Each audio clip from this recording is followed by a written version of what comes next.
નમસ્કાર દર્શક મિત્રો, ગુજરાત બુલેટિનમાં આપનું સ્વાગત છે। કુરિયરના નામથી 10 લાખ રૂપિયાની છેતરપિંડી કરનાર 3 ઈસમોની ધરપકડ કરતી સાયબર ક્રાઇમ અમદાવાદ શહેરના સાયબર ક્રાઇમ ખાતે મળેલી ફરિયાદના આધારે કુરિયર કંપનીના નામથી 10 લાખ રૂપિયાની છેતરપિંડી આચરનારા રાજસ્થાનના 3 ઈસમોની ધરપકડ કરી કાયદેસરની કાર્યવાહી હાથ ધરવામાં આવી છે। સાયબર ક્રાઇમ પીઆઈ પરેશ મકવાણાએ પત્રકાર પરિષદ સંબોધન કરતા જણાવ્યું હતું કે સાયબર ક્રાઇમમાં ફરિયાદ કરવામાં આવી હતી કે ફિડિક્સ કુરિયરના નામેથી 10 લાખ રૂપિયાની છેતરપિંડી થઈ છે। ત્યારે તપાસ કરતા પોલીસને વિગત મળી હતી કે ફિડિક્સ કુરિયર કંપનીના નામથી ફરિયાદીને ફોન આવ્યો અને મુંબઈથી ઈરાન મોકલેલા પાર્સલમાં ડ્રગ્સ હતા તેવું કહેવામાં આવ્યું હતું। ત્યારબાદ નાર્કોટિક્સ વિભાગ તેમના પર કડી કાર્યવાહી કરશે તેમ કહી તમામ બેંક એકાઉન્ટની ડિટેલ્સ ફોન પર મંગાવી હતી। પીઆઈ મકવાણાએ વધુ માહિતી આપતા જણાવ્યું હતું કે ફોન કોલ કર્યા બાદ આરોપીએ ફરિયાદીના બેંક એકાઉન્ટની ડિટેલ્સ લીધી હતી અને તેમાંથી 10 લાખની લોન કરાવીને 9,76,000 પચાવી પાડ્યા હતા। જે માહિતી મળતા આ આખી ગેંગને સાયબર ક્રાઇમ દ્વારા પકડવામાં આવ્યા હતા અને પકડાયેલા 3 આરોપી રાજસ્થાનના હોવાનું પ્રાથમિક તપાસમાં સામે આવ્યું હતું। આરોપી ઇન્દ્રજીત નેમીચંદ પવાર રાજસ્થાન બિકાનેરમાં અલગ અલગ લોકોને કમિશનની લાલચ આપી 5,000થી 8,000માં એકાઉન્ટ ખરીદી આ એકાઉન્ટ હોલ્ડરની સહીઓવાળી chequebook, passbook, ATM card, SIM card વગેરે મેળવી લઈ એકાઉન્ટની વિગત બીજા આરોપી રાહુલ ભગવાનરામ ગેહલોતને મોકલી આપતો હતો તેમજ બિનાન્સ એપ્લિકેશનના માધ્યમથી જેક અને બ્રેટ નામની ચાઇનીઝ વ્યક્તિઓને એકાઉન્ટની વિગત મોકલી આપતો હતો। ત્યારબાદ ચાઇનીઝ લોકો કુરિયર કંપની વાળા બનીને લોકો સાથે છેતરપિંડી આચરતા હતા।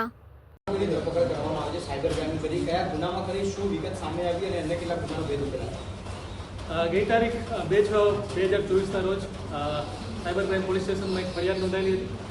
એ ફરિયાદમાં ફરિયાદીએ એવી વિગત આપણને જણાવેલી કે મને એક ફેડેક્સ કુરિયરના નામથી એક કોલ આવેલો હતો। એ કોલમાં એવું મને જણાવવામાં આવેલું હતું કે તમે એક કુરિયર મુંબઈથી ઈરાન મોકલેલું છે અને એ કુરિયરમાં 5 કિલો કપડાં છે, એક લેપટોપ છે, પેનડ્રાઈવ છે અને એમાં LSD ડ્રગ્સ છે। એટલે આ એક ગંભીર બાબત છે। એટલે તમારો કોલ જે છે હું અન્ય અધિકારીને ડાયવર્ટ કરું છું એમ કરીને એનો કોલ ડાયવર્ટ કરવામાં આવેલો હતો। બાદમાં ફરિયાદીને NCBના અધિકારી તરીકેની ઓળખાણ આપી અને એને એવું કહેવામાં આવ્યું કે ભાઈ તમારું એકાઉન્ટ જે છે એ મની લોન્ડરિંગના કેસમાં યુઝ થયેલું છે। જે પાર્સલ જે છે એ પાર્સલ કરવા માટેનું જે પેમેન્ટ થયું છે એ પણ આપના ડેબિટ કાર્ડથી પેમેન્ટ થયું છે। આ ગંભીર કેસ છે, તમારી એરેસ્ટ આ ગુનામાં થઈ શકે છે। એ રીતે ફરિયાદીને ડરાવી ધમકાવી ફરિયાદી પાસેથી એની પાસે જે બેંક એકાઉન્ટ્સ હતા એ બધા બેંક એકાઉન્ટ્સની વિગતો એની પાસેથી મેળવવામાં આવેલી। એની પાસે જે ડેબિટ કાર્ડ યુઝ કરતો હતો એ ડેબિટ કાર્ડ્સની વિગતો પણ આરોપીઓએ જે છે એ મેળવી લીધી, એના પિન નંબર પણ મેળવી લીધેલા।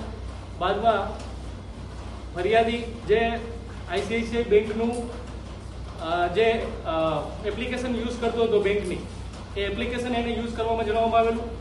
એના મોબાઈલની સ્ક્રીન જે છે એ સમયે એની શેર કરાવવામાં આવેલી હતી અને આરોપીઓએ છેતરપિંડીથી ફરિયાદીના ICICI બેંકમાંથી 10 લાખ રૂપિયાની પ્રી એપ્રુવડ લોન જે છે એ ફરિયાદીની જાણ બહાર મંજૂર કરાવી લેવામાં આવેલી હતી।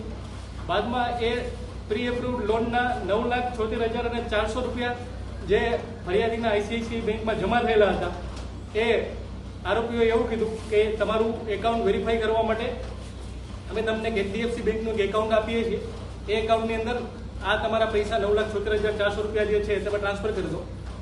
આરોપીએ એની સૂચના મુજબ એ પૈસા ટ્રાન્સફર કરી દીધા। પછી બાદમાં મોડેથી જ્યારે ફરિયાદીએ એના ઈમેલ આઈડી ચેક કર્યા તો એને ખ્યાલમાં આવ્યો કે આ તો મારી સાથે 10 લાખ રૂપિયાની પ્રી એપ્રુવડ લોન મંજૂર કરાવી અને મારી સાથે છેતરપિંડી કરવામાં આવી છે। ફરિયાદીએ આ બાબતની કાયદેસરની ફરિયાદ નોંધાવેલી। IPC અને IT એક્ટની અલગ અલગ કલમો હેઠળ ફરિયાદીની ફરિયાદ જે છે એ નોંધવામાં આવેલી। આ તપાસ જે છે એ ટેકનિકલ અને હ્યુમન રિસોર્સિસના અલગ અલગ સોર્સ દ્વારા અમે આ ગુનાની તપાસ જે છે એ અમે કરતા હતા. એ દરમિયાન અમારા ધ્યાનમાં આવેલું કે આ ત્રણેય આરોપીઓ જે છે એ રાજસ્થાન બિકાનેરના છે. એ આરોપીઓનું હ્યુમન સોર્સથી અમે જાણકારી મેળવી તો એ આરોપીઓ જે છે એ Haryana Faridabad cyber crime police સ્ટેશનના અન્ય એક ગુનામાં નિમકા જેલની અંદર કેદ છે એવું અમને અમારા હ્યુમન સોર્સથી અમને જાણવા મળ્યું. તરત જ અમે આ માહિતીના આધારે અમારા એક પીએસઆઈની ટીમ જે છે અમે ફરીદાબાદ નિમકા જેલની અંદર અમે મોકલી આપી અને ત્રણેય આરોપીઓનો કબજો જે છે એ નિમકા જેલથી મેળવવામાં આવેલો છે. ત્રણેય આરોપીઓની આપણે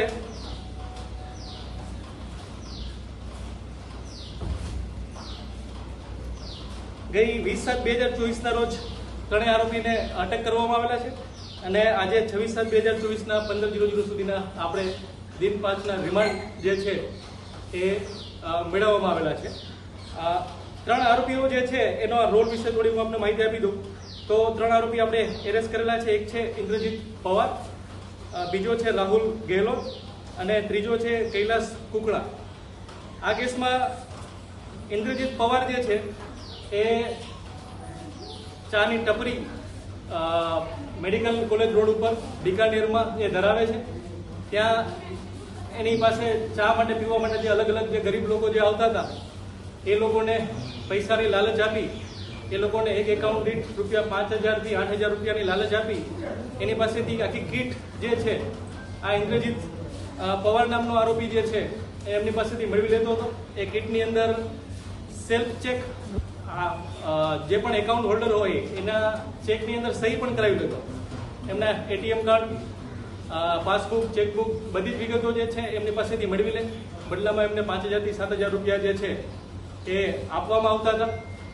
આ એકાઉન્ટની વિગતો મળી ગયા પછી આ આખી એકાઉન્ટની વિગતો જે છે એ અન્ય આરોપી રાહુલ ગેહલોત કરીને જે છે એ ઇન્દ્રજીત પવાર જે છે એ રાહુલ ગેહલોતને આ એકાઉન્ટની વિગત શેર કરતો હતો. રાહુલ ગેહલોત જે છે એ જેક અને બર્ડ નામના બે ચાઇનીઝ વ્યક્તિઓ એના સંપર્કમાં છે. એના બિનાન્સ એપ્લિકેશનના માધ્યમથી આ રાહુલ ગેહલોત જે છે એ યુએસડીટી આ ચાઇનીઝ વ્યક્તિઓને વેચતો હતો અને એના બદલામાં જે પેમેન્ટ આવતું હતું એ પેમેન્ટની અંદર આ જે છેતરપિંડીથી મેળવેલા એકાઉન્ટ જે છે એની અંદર પેમેન્ટ એ ચાઇનીઝ વ્યક્તિઓ દ્વારા એમાં નખાવતો હતો. ત્રીજો આરોપી જે છે કૈલાસ કુકડા એ આ એકાઉન્ટોમાં પૈસા આવી ગયા પછી ઇન્દ્રજીતે ઓલરેડી બધા લોકો પાસેથી સહી કરેલા ચેક મેળવી લીધેલા હતા. એ ચેકને લઈ એ આ બિકાનેરની જે પણ બેંક હોય એ બેંકમાં જાય. એ બેંકમાંથી ચેક દ્વારા કેશ પૈસા મેળવે અને એ કેશ પૈસા લઈ અને પરત એમની જગ્યા પર આવી જાય. આ રીતના ત્રણેય આરોપીઓનો રોલ હતો. ત્રણેય આરોપીઓ આપણા અમદાવાદ સાયબર ક્રાઇમ પોલીસ સ્ટેશનના ગુનામાં તો છે જ, એ સિવાય Haryana Faridabad cyber crime police સ્ટેશનના ગુનામાં પણ એરેસ્ટ થયેલા છે. એમના ગુનાના કામે જ નિમકા જેલની અંદર હતા અને એ ગુનો જે છે 7 કરોડથી પણ વધારે ગુનો એ હતો. એ સિવાય પણ આરોપીઓ સીઆઈ સેલ દિલ્હી પોલીસ સ્ટેશનની અંદર પણ એક ગુનાના કામે એરેસ્ટ થયેલા છે.